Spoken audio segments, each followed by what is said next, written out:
Okay, you can start.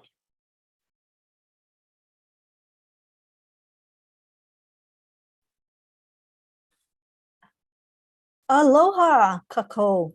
It is my pleasure to be here today. My name is Laura Margulies. I'm an assistant professor of animation at the Academy of Creative Media at the University of Hawaii at Manoa. Mahalo to the Hawaii Book and Music Festival and to Roger Jelinek for inviting us. I am delighted to be here with you all and with the three of our recent graduates from the Academy of Creative Media. At the Academy of Creative Media, we encourage filmmakers to make films from their own experiences and that reveal a sense of place. These three bright and motivated filmmakers here with us today have made films that tell authentic stories to and from their lives in Hawaii. Two of the films are animated and one is in digital media. I would like to introduce our guest panelists today, Kalilinoe Detweiler, Brianna Smith, and Gavin Arukan. As a Kanaka artist and scholar, Kalilinoe Detweiler explores paths of cultural perseverance by expressing ancestral knowledge in the present through animation and creative writing. She is pursuing an English master's degree at the University of Hawaii and animates Hawaiian mo'olelo for indigenous productions. Can you wave hello to Kalilinoe? Thank you for being here. Brianna Smith is a recent graduate of the University of Hawaii at Manoa's Creative Media program. Previously, she co-directed a film that was screened at the Hawaii International Film Festival, directed a film that was screened in Shanghai, China through the UH Smart program, and has just completed her second documentary in the summer of 2020. Can you say hi, Brianna? Thank you. Glad you're here. Gavin Arukan is a Hawaii-based storyboard artist and filmmaker with a BA in animation from the University of Hawaii at Manoa. Currently, Gavin storyboards on the web series Hell of a Boss. Previously, they have directed several animated short films, including The Pākalā Kids, Pua Warriors, and Sina Matinirau. Gavin is also a new lecturer in the animation department at the University of Hawaii. And so now, without further ado, I'd love to show you their films. So we're going to start with Kalilinoe's animated film, Pua Ka ʻUahi.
E como puai?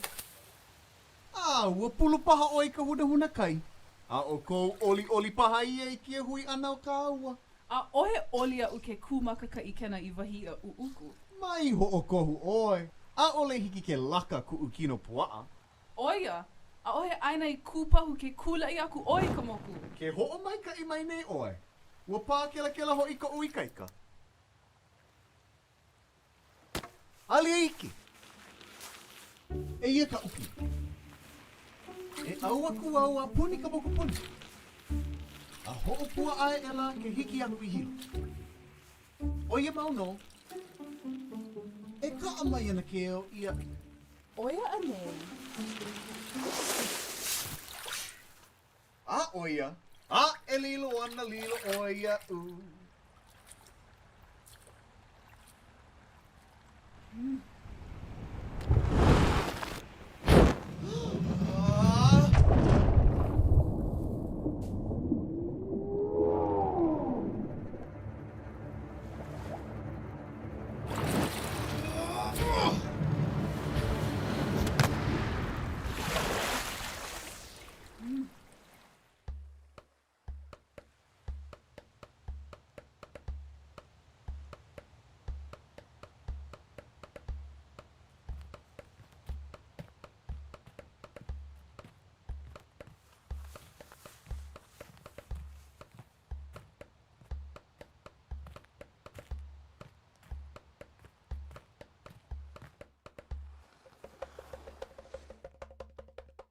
Pili nā mana e hi'i aka. Hiki no. Mahalo.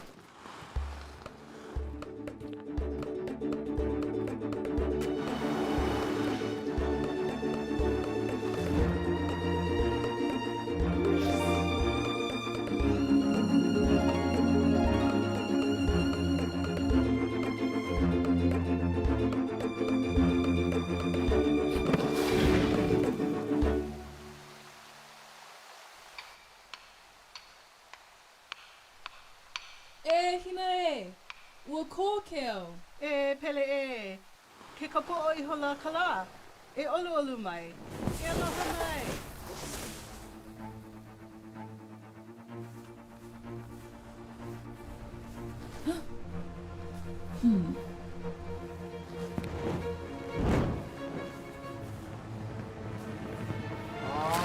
Oia!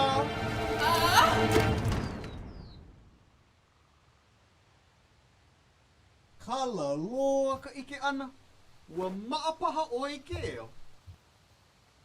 Oi paha kou mamai ka holo. Oi nae ka olu o ka uhuakai.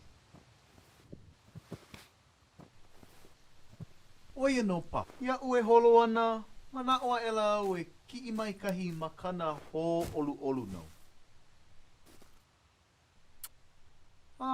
E lua paha.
Bravo, Kalilinoi.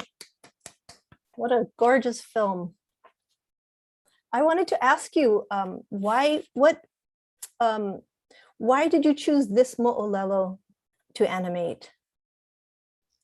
At the time I was studying Kamapua'a and I knew I wanted to animate mo'olelo ka'o, but I was also aware that as a kanaka uiwi, I wasn't in a place of knowledge to actually animate that ka'o. of Pele and Kamapua'a, like the ones we see written now, but I wanted to still draw inspiration from their relationship and see what it would look like with people that look kind of like us, and with this new setting or this new situation of them having this kind of kukini race across the island. And I guess another big goal that I wanted to accomplish with this was the idea of Kanaka watching this and recognizing the characters and the setting without any dialogue or exposition. And I thought that was really important to try and achieve. It's a really beautiful film. I was wondering also, are you planning on putting some subtitles on there? There are. Oh, there are. We just didn't see them. Okay. All right. It's so nice. We're going to come back to Kalilinoi after the other films, and we can ask her more questions. But thank you for sharing that with us. It was beautiful. And now next, let's see Brianna Smith's film, Welcome to the Lanes.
I think it's almost as if you're walking into the past, yet it's the present.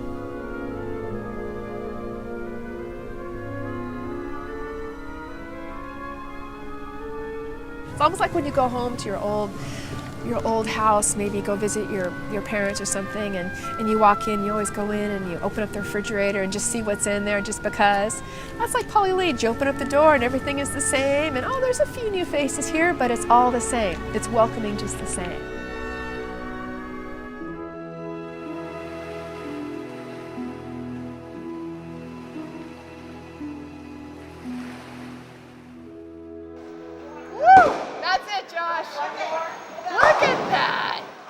So I was born in a little town in California. After I finished my bachelor's, I wanted to look outward to go to graduate school.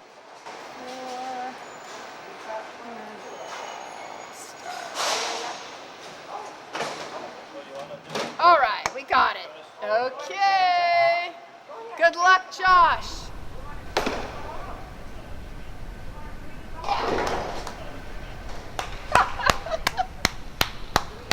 Pretty good, huh, Keanu? I know. Josh is doing awesome. You too. So WINGS stands for Windward Instruction for Generalization of Skills. The mission behind that is to be able to practice and generalize those skills that folks learn in school, in the community. So socialization, good manners, getting along with others, being kind to each other. Also, be able to volunteer in the community, because being able to volunteer in the community for our individuals to have a purpose so that they can get up in the morning and have some place to go, a purpose to do where they're valued by the community at large is so important. It's so important for us to be able to come as a routine twice every week. So everyone looks forward to coming, they look forward to seeing their friends, they look forward to seeing the people behind the desk and having an opportunity to get their own money out and pay for their game, maybe to buy a soda in the machine, and have some good camaraderie with each other.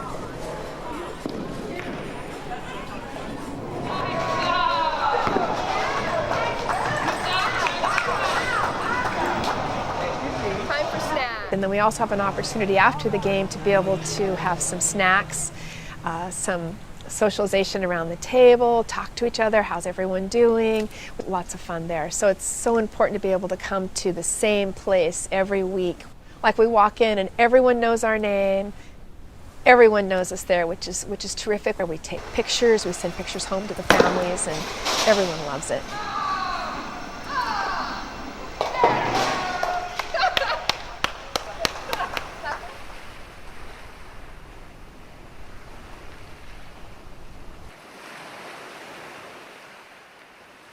If Poly Lanes was to shut down, gosh, it would be so difficult.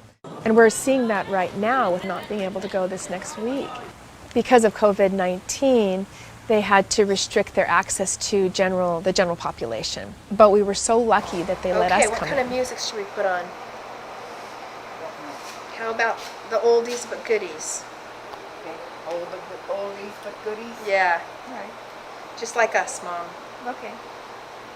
Oldies but goodies. But we weren't able to bowl. It was pretty much just us and a few community members with the social distancing between for safety purposes. Okay, yeah, because that was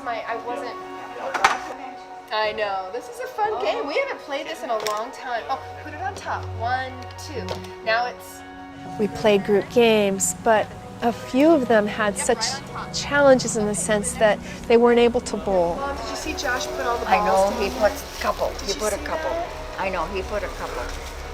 I told him not to because we're not going to okay. Josh is still being patient. He's being patient. Have you got it, Keanu? That's okay. Have you got it? Have you got it, Bronson? Oh my gosh, Bronson got it. You got it. You're doing good, Bronson. Doing good. Oh, help him. Help him.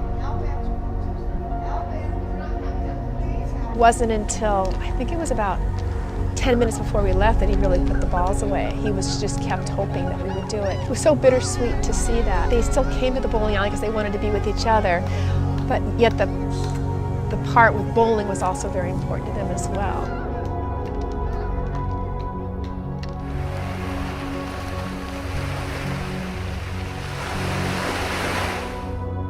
I think my early years kind of sticking out, kind of like a sore thumb. I didn't look like all of my classmates. I was taller and larger than all my classmates. I remember standing in line for lunch or whatever, I was the one that stood above everyone else. Developmentally, it gave me a true appreciation and kindness for people that are different than everyone else.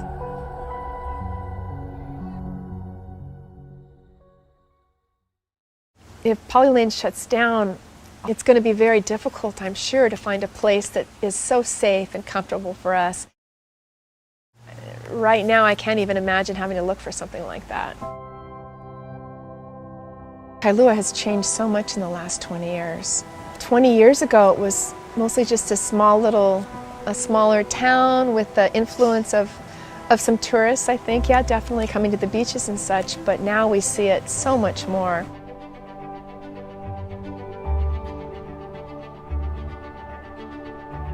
Poly Lanes is the same, so it almost feels protected in that way.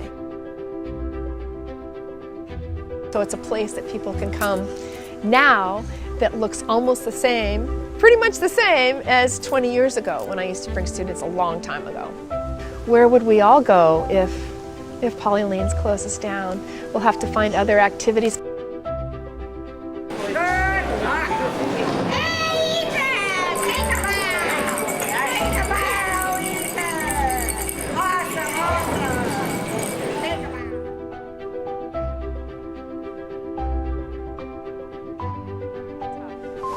Really tough for Kailua in general is for the same reasons. When they have the family first birthdays and so many and graduation parties and all of that, retirement parties, where are they all going to go where everyone can come together and have a good time?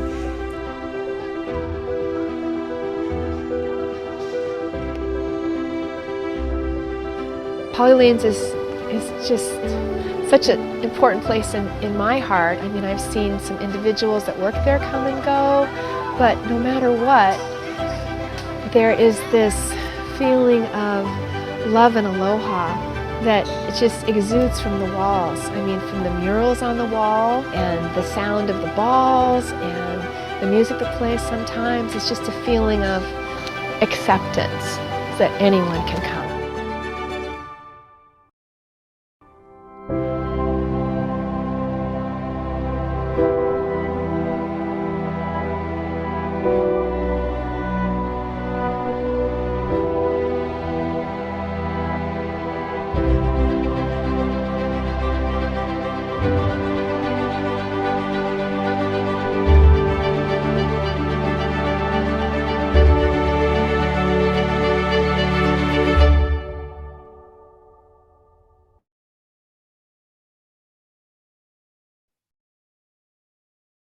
Wow, Brianna, that is such a moving film. Thank you for making it. It really, it makes me choked up when I watch it. Thank you. I wanted to ask you how you came to this subject. Yeah, so I really wanted to do a film about, a local, maybe older place in Hawaii, because I had been seeing so many of my favorite places that I grew up with closed down for various reasons. So I knew I wanted to do something within that topic. And I was just scrolling online one day and I found this article about Pali Lanes, and it really struck a chord with me. And it wasn't even about the Wings group. It was actually about some senior citizens that bowl there. But I just thought about just the human emotion that comes with, seeing people go to places that they're so passionate about. And I think we all have places like that. And, for the potential for them to, ever be taken away from us is kind of, really sad feeling. So I thought, I really thought there could be a story there. And that's kind of how it came to be. So once you narrowed in on Pali Lanes, how did you connect with Rosie and the Wings program? Yeah, so basically they had a committee called the Save Pali Lanes Committee. So I would go to their meetings and I asked the president if he could lead me to someone who, had a story that, they would let me, kind of showcase. And he let me talk to a couple of people, and Rosemary really stood out to me and her story, and everyone wanted to participate, and I think it just really flowed, and that's, I think, when I knew, like, okay, this is a story that I want to tell. That's awesome. It's nice hearing some of the backstory. All right, we'll, again, like Kalilinoe, we'll come back to Briana and we can ask her more questions at the end of the panel. So thank you, Briana. It's really, really nice. Next up is Gavin Arukan's animated film, The Pākalā Kids. So let's see that.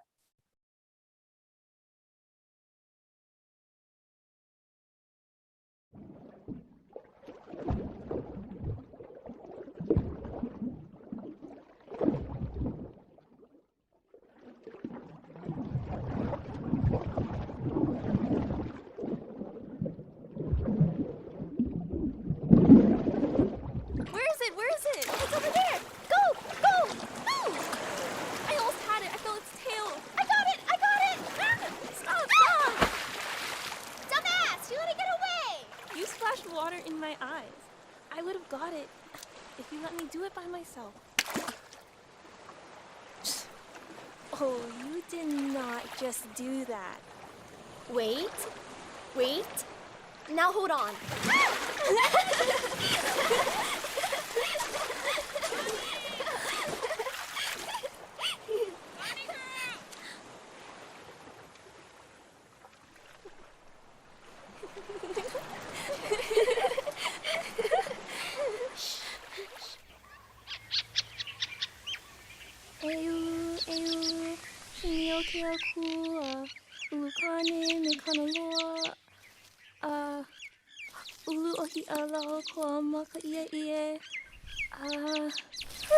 Ronnie, I'm hungry. Shut up, Dixie.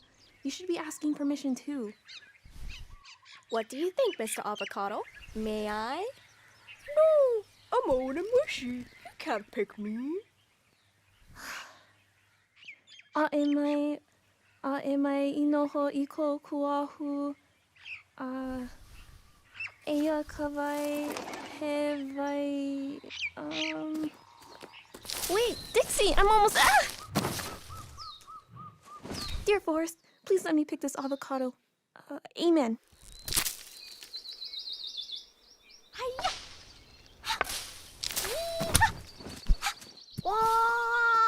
You're an idiot.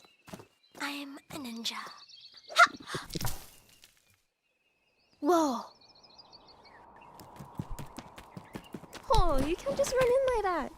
Here, repeat after me. Kunihi komona, ikala ie, owai ale ale, Ha! You can't even remember your own chants. Come on, you're wasting time.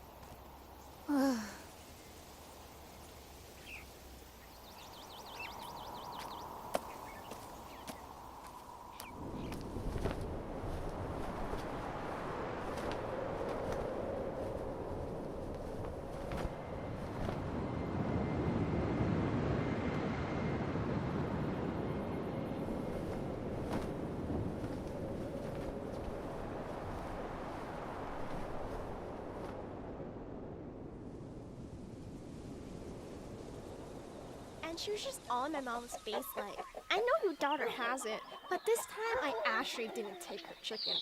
Of course she doesn't believe me, so now I... There you stay, girl. Mom, wait! Where you was all this time? I was just hanging out with Dixie. Hey, you didn't do that yesterday. You're supposed to be helping your father Okay, now. ow! Just let me say bye real fast.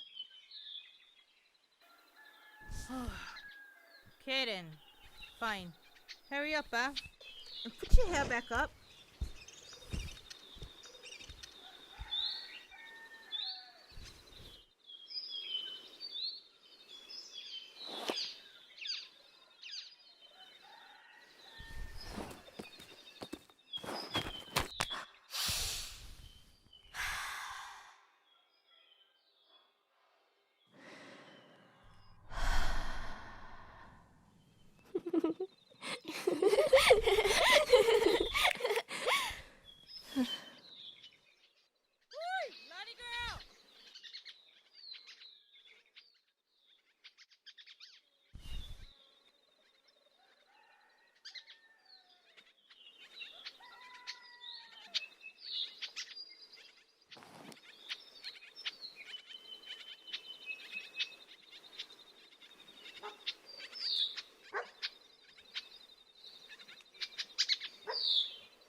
Wow, Gavin, you're so good at capturing small kid time in Hawaii.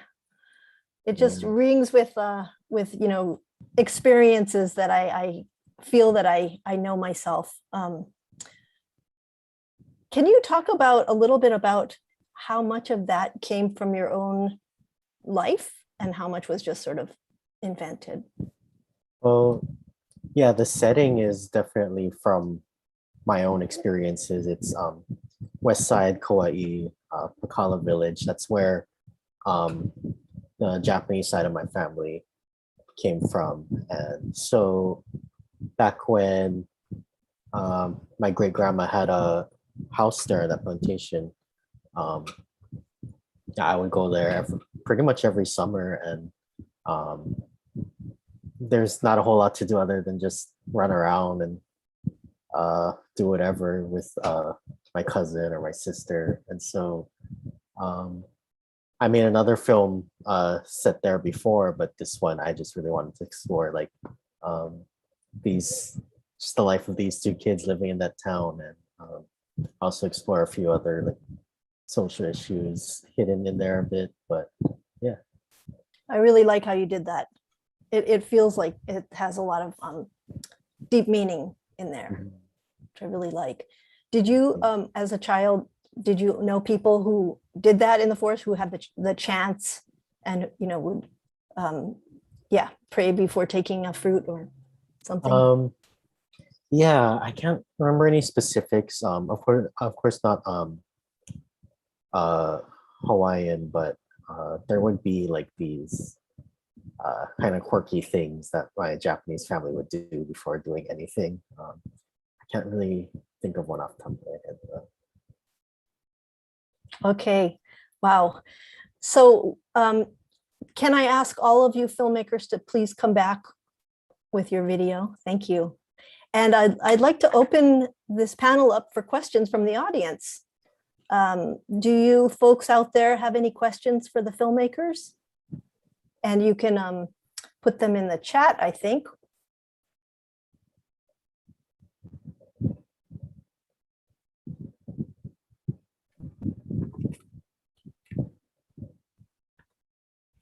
And I also have some questions. All right, while we're waiting, can you guys talk about the life of the your films, like where it has shown and what you hope to do with it? Anything, you know, about the film's own life, and, you know, just jump in as you like. Yes, I can start. Yeah, it's had pretty decent success at film festivals. It premiered at the Hawaii International Film Festival last year. And I'm mostly focusing on, after that, I've been mostly focusing on kind of smaller, more cultural based film festivals. There's an Asian Done Film Festival. I think this weekend is the Culture Animation Festival. And yeah, mainly wanting to get it out to audiences that are generally like part of more underrepresented groups so that they can see this film.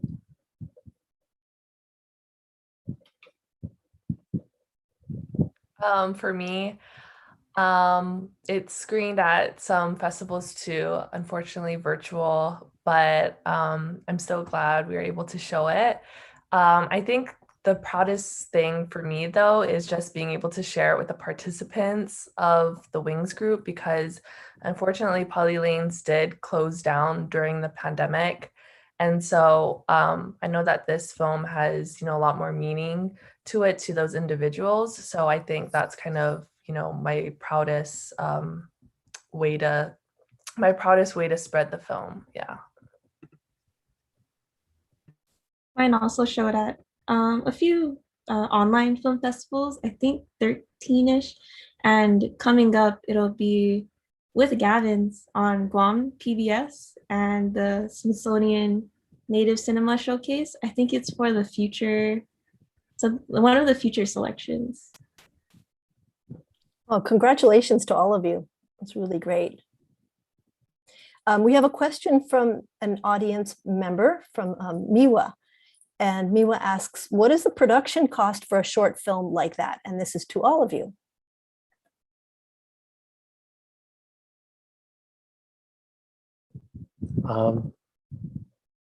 Well, for Pākalā kids, I can't remember. I think we got some funding from the school. This was definitely one of my smaller projects. I had done crowdfunding before, but the production of this film collided with the pandemic. So I was like, I don't want to ask people for their money right now. So it was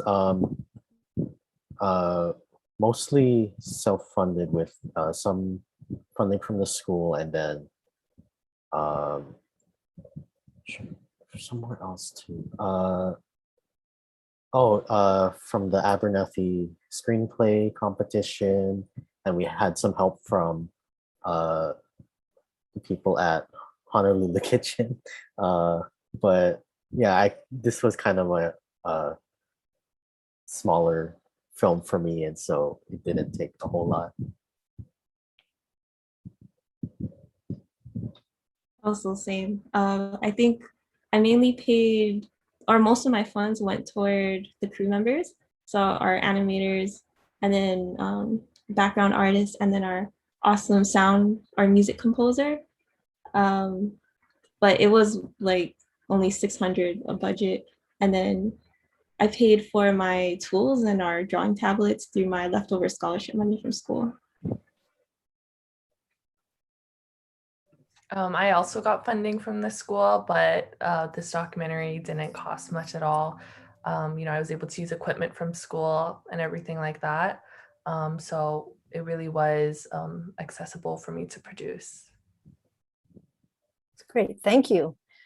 We have another question from Roger Jelinek, and he's asking, are you all planning to establish a career in the medium?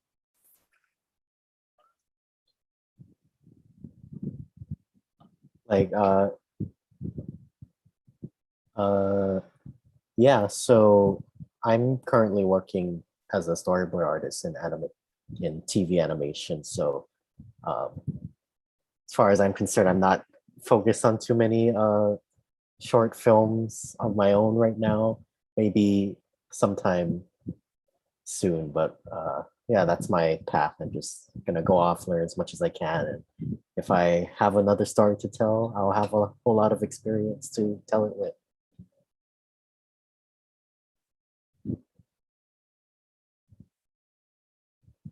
I guess a couple of years ago, one of my dreams was creating an animation studio in Hawaii, specifically to tell ka'au, and to incorporate youths to help them start animating, because animation is such an accessible media.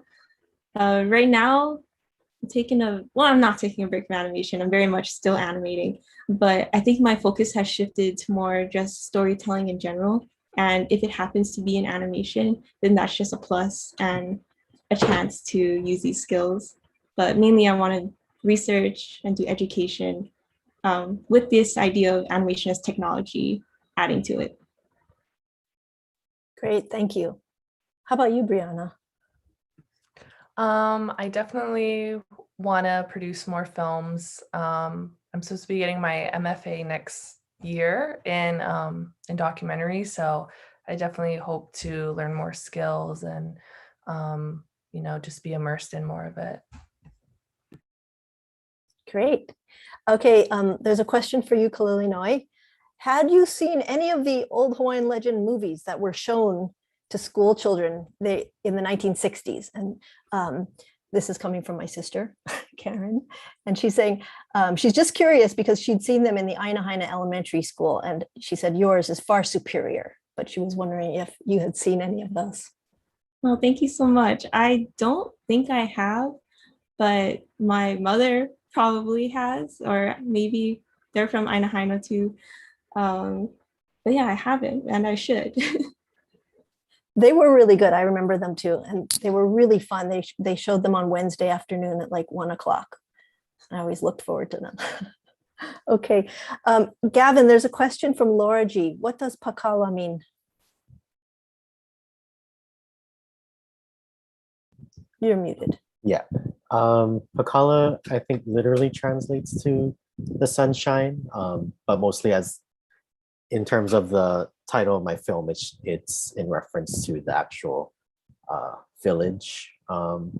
But I do also still tie it to the sun and kind of like summery vibes. And I use the lighting of the sun to portray different moods throughout the film. So I suppose that also ties in as well.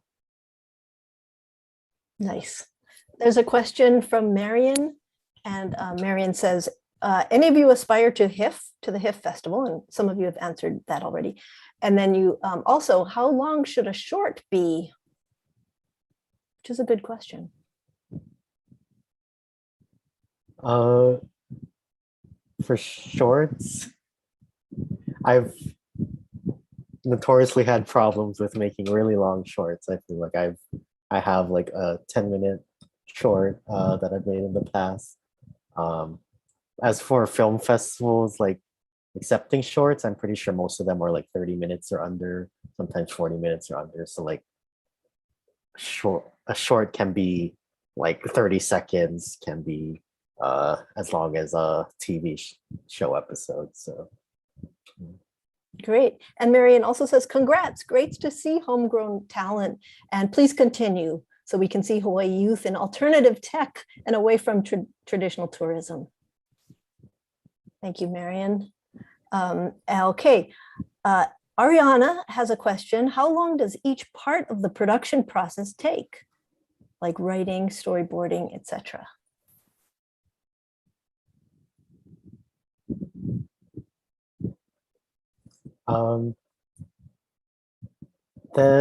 For ours, since they're at least for mine, since they were it was made in school, a lot of it is compressed to fit in a semester.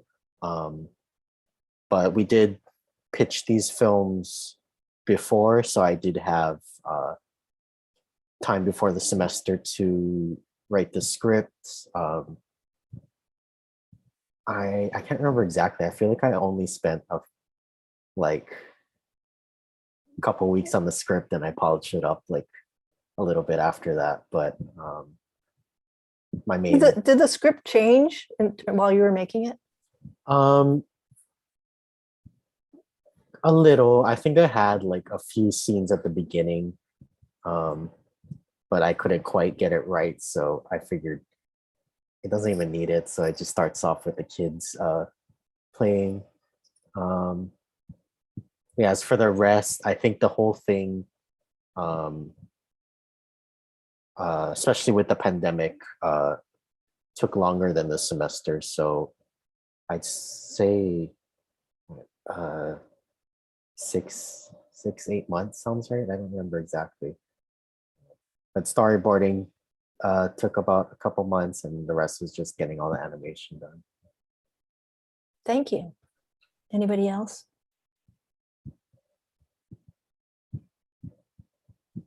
For my film, we shot for, I think, 5 full days.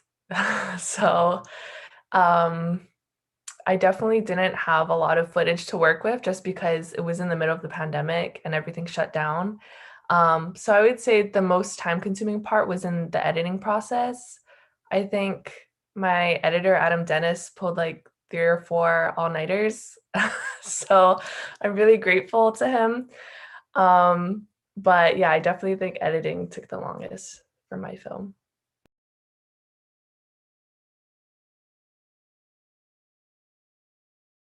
How about for your film, Kalilinoe? Yeah, my script, I think it took me 2 days where I wrote it out, and then I was pretty satisfied. And then we worked on it in Olelo, Hawaii. And then storyboarding took maybe a couple months. But it was a very abstract storyboard where I knew what it was, and then I would just explain it to my crew members afterward. So I think rough animation took the longest, I think. Mainly rough animation and final animation, because a lot of the shots we first did in 3D, and then my 3D animator gave me the scene, and then I would final 2D animate it. And I think that process took about 6 months. Okay, great. I have another question for you. What was the biggest challenge in making your film? Brianna, let's start with you. I'd say my biggest challenge was just figuring out how to work with someone who has never had a film made about them, which I think is most of us. And I think, you know, especially sharing like a really vulnerable story with, you know, an audience is a really big deal. And so I think I really had to learn how to interact with my subject, with Rosemary, with the participants of Wings. So that was probably my biggest challenge, aside from, you know, being in a global pandemic while doing it all. But yeah, I'd say that was the biggest challenge. They seemed very natural, so I think you achieved your goal.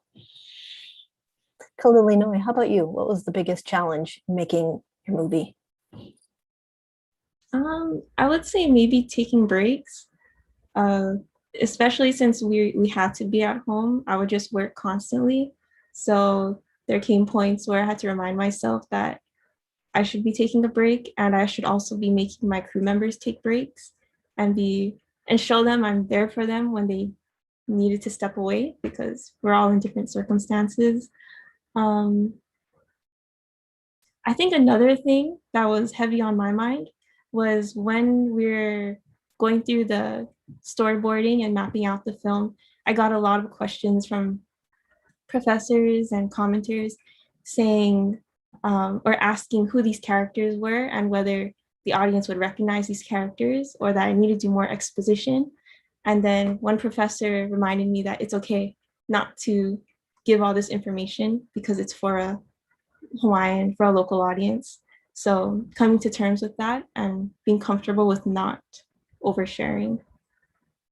Wow, those are really interesting challenges to hear about. Good. Gavin, how about you? What were the challenges you... Oops, sorry, I was muted. I was asking Gavin, what were your challenges?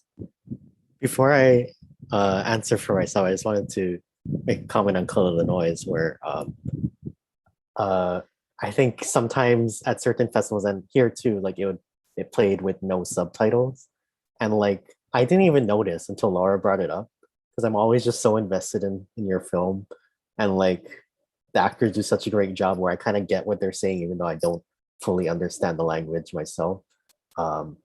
So I don't know, I think you're whoever told you that is totally right, because it's never like your film has never like had like that language barrier for me. Thank you so much. But yeah, as for, I think definitely the biggest obstacle was, as Kalilinoe said, with the like managing work in the pandemic. But I'd say probably the more interesting answer is me adapting to like a new animation style, just because typically I had well, this film is still kind of low key, but typically my animation style is even more low key, where characters don't talk a whole lot. But this one, like they're like chatterboxes, they're touching and grabbing and holding, and at the very beginning they're like climbing on each other, and just that interaction between two characters that you have to draw is just very difficult to portray. And definitely for this film, I was trying to get a very lifelike, realistic feel to it, even though they are cartoons. And so I really had to pay attention to like tiny details and like how the human body would move, or how it would like cause and reaction between things. So that was a challenge that I had to step up to. I think you met the challenge. The motion was very natural and effective. So great job. Okay, I have another question here. Briana, do you plan to show your film to Kailua audiences? It would be a very touching testimony to Polly Lanes, and this is from Karen Kimbrell. Yeah, I would love to do that. Yeah, I think it would be great to kind of a way for people to see the alley alive. And yeah, I would love to do something like that.